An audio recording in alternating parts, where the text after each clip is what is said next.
10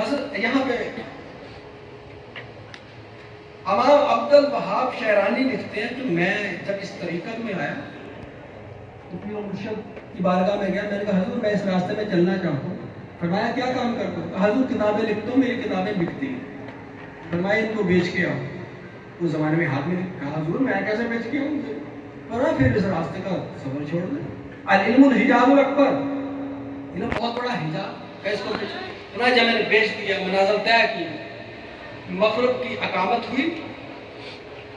یہ آپ کو میں بتا دوں, صرف اقامت میں, نماز میں, اقامت میں جن جن بزرگوں کو تجلیات حاصل ہوئی ان کی ایک طویل فہرست ہے, اور اس فہرست میں حضرت خواجہ نظام الدین اولیاء محبوب الہی سرفرست ہیں, حضور بابا فرید الدین سرفرست ہیں. لیکن چونکہ دامن وقت میں گنجائش نہیں, 10 بجے سے پہلے ہم نے یہ چھوڑنا ہے اسٹیج, تو انشاءاللہ پھر اگلے کبھی موقع ملا تو پھر اس کو تفصیل سے بیان کریں. تو فرماتے ہیں عبد الوہاب شعرانی کہ میں نے تکبیر اقامت کے وقت میں نے جیسے ہی ہاتھ اٹھائے تو میرے اوپر بارگاہ الہی سے ایسی تجلی ہوئی, اس آیت کی تجلی, اور زمین و آسمان میں تمام چرند پرند اس کا ذکر کرتے, اس کی تسبیح کرتے ہیں, لیکن تم ان کی تسبیحوں کو سننے کا شعور نہیں رکھتے. اور دوسری جگہ میں ارشاد فرماتے جب میرے اوپر یہ تجلی آئی, اب ظاہر ہے جب یہ تجلی آئی ہے ہر بندے کی آواز دوسرے سے مختلف ہے, تو ہر چیز کی, ہر جانور کی آواز اور اس کی تسبیح ظاہر اب مختلف ہے. شیر کی تسبیح کیا ہوگی, ہاتھی کی تسبیح کیا ہوگی, اور اس کے علاوہ اور بڑے بڑے جانور جو ابھی ہم نے دیکھے ہی نہیں. پہاڑوں کی تسبیح کیا ہوگی, آپ مجھے بتائیں پہاڑ کی تسبیح کرتے کیا ہوگی؟ آپ فرماتے جب میرے اوپر وہ تجلی آئی, میرے مشاہدہ ہوا تو میں تھر تھر کانپنے لگ گیا. جو مغرب کی نماز میں اقامت کے وقت کھڑا ہوا تو فجر میں جا کے وہ تجلی ختم ہوئی. میں نے اللہ پاک سے عرض کی یا اللہ میں تصدیق ہو گئی, مجھے اب مزید تصدیق کی ضرورت باقی رہی نہیں. ایسا وحشت میرے اوپر طاری ہوئی اور میں نظر رہا. اور اسی طرح سالوں کو فَإِنَّمَا تَوَلَّوْا فَثُمَّ وَجْهُ, بس تم جدھر بھی منہ کرو اللہ کا ہی چہرہ ہے. آیت ہے قرآن پاک, بس تم مشرق میں جاؤ, مغرب میں جاؤ, شمال میں جاؤ, جنوب میں جاؤ, فَإِنَّمَا تَوَلَّوْا فَثُمَّ وَجْهُ. یہ فقیر اس تصدیق کے بعد دنیا میں واپس آتا ہے.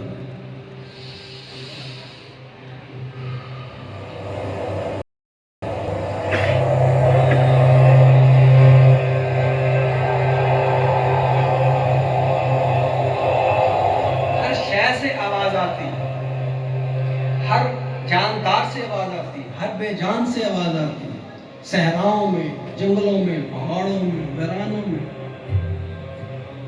کیا آواز آتی ہے؟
اپنی ذات سے فنا ہو چکا ہوتا ہے تو اس کی ذات کے ساتھ بقا حاصل کرتا، پھر دوبارہ وہ واپس آتا ہے پھر دنیا میں،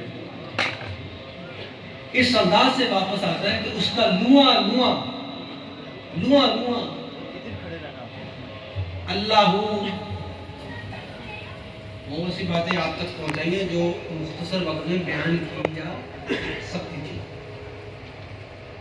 اختتامی مرحلہ، فقیر اس کے بعد تنہائیوں سے واپس، پیر و مرشد کی اتباع، پھر اسے مختلف علاقوں کی ولایت سونپ دی جاتی ہے، اور فقیر پھر دوسروں کو رشد و ہدایت اور دوسرے لوگوں کو بارگاہ الہی تک پہنچانے کا وسیلہ بن جاتا ہے۔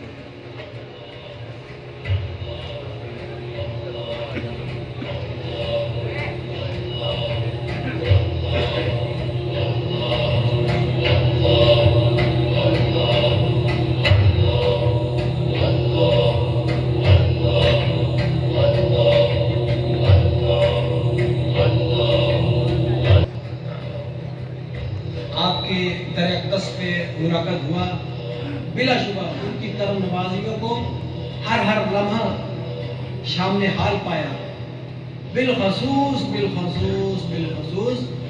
اپنے پیر و مرشد حضور مخدوم اور مشائخ کا بہت شکر گزار ہوں۔ یہ ان کا احسان عظیم ہے کہ انہوں نے دعا فرمائی، مختصر وقت میں کچھ باتیں آپ تک پہنچانے کی صحیح کی۔ میں یہاں بیٹھنے کی نہ تو اہلیت رکھتا تھا اور نہ اس وقت سخت رکھتا ہوں نہ تھا، ایک کمزوری بہت غالب تھی۔ سارا دن آپ نے شاید بہت کم ملا ہوں گا میرے لوگوں کو، میرے میں ہمت نہیں تھی، کچھ تکلیف میں مبتلا تھا۔ دعا کرے کہ اللہ پاک مجھے شفائے کاملہ عطا فرمائے، اور اس دل کے ساتھ جو میری دعا ہے اور یہ اقرار ہے، ان لمحوں کے لیے بہت شکر گزار ہوں اللہ پاک کا کہ حضور نبی کریم علیہ السلام کے صدقے میں، ہمارے پیر و مرشد، ہمارے خواجگان کے صدقہ میں اس نے ہمیں یہ توفیق دی کہ زندگی کا یہ پہلا پروگرام، کسی بھی خانقاہ کا یہ پہلا پروگرام اس نوعیت کا ہوگا جس میں ویسٹرن انسٹرومنٹ کو پہلی دفعہ شاید میری دانست میں راہ حقیقت کے لیے استعمال کیے گئے۔ یہ جتنے انسٹرومنٹ ہیں پہلی دفعہ راہ حقیقت کے لیے استعمال ہو۔ بہت شکر گزار ہوں آپ تمام لوگوں کا، جتنی باتیں ہوئیں ان کو غور فکر کیجیے گا۔ مزید بات بتانے کی نہ تو گنجائش ہے نہ حالات یہ تقاضا ہے، اس کے بعد محفل سماع ہوگی۔ ہم سب کے دلوں کی یہ تصدیق ہے کہ یہ پروگرام کے صدقے میں اللہ پاک ہمیں صراط مستقیم پہ چلائے کہ جن پہ اس نے اپنے انعام و کرام عطا فرمائے، ہمیں بھی اسی گروہ میں جھوٹے سچے قبول فرمائے۔ اقرار کرتے ہیں اور یہ بہت بڑا اعزاز ہے اس اقرار میں، یہ حقیقت